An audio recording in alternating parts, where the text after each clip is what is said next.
بخاره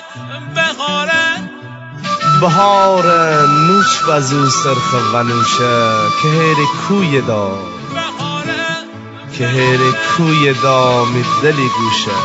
این آهنگم تقدیم به شما با صدای استاد جهان بخش کو. بخاره نوش و زو سرخ و نوشه.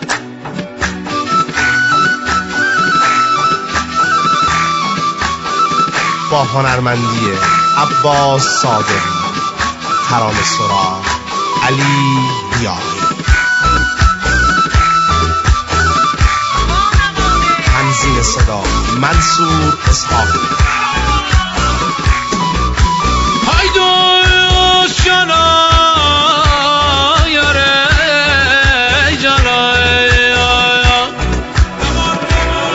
بغار بیمو بهار کوه غربون کرده بزو چله چوه غربون حلی داره بشکو اسبیا کرده علی ما زلفدن تو غربون بغاره نوچ بزو سرخه و نوشه که گره کوی دامه دل گوشه که گره کوی دامه دل گوشه.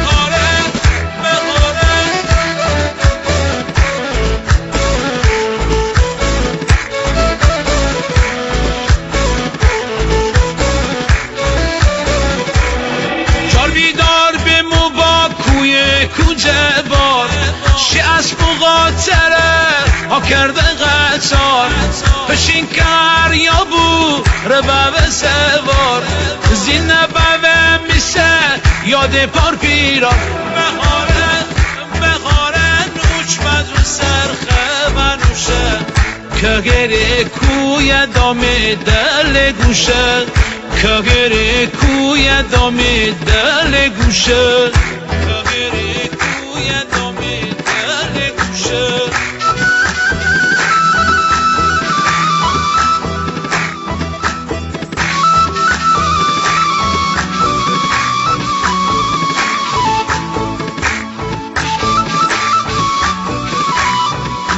هایدوست امان نازنین جانایا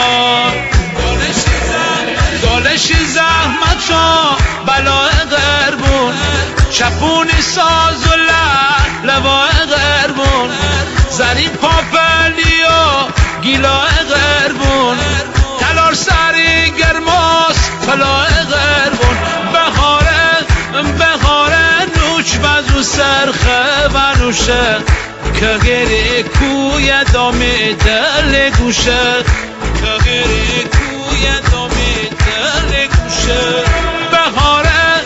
بخاره نوچ بزو سرخه و نوشه که گره کوی دامه دل گوشه که گره کوی دامه دل گوشه.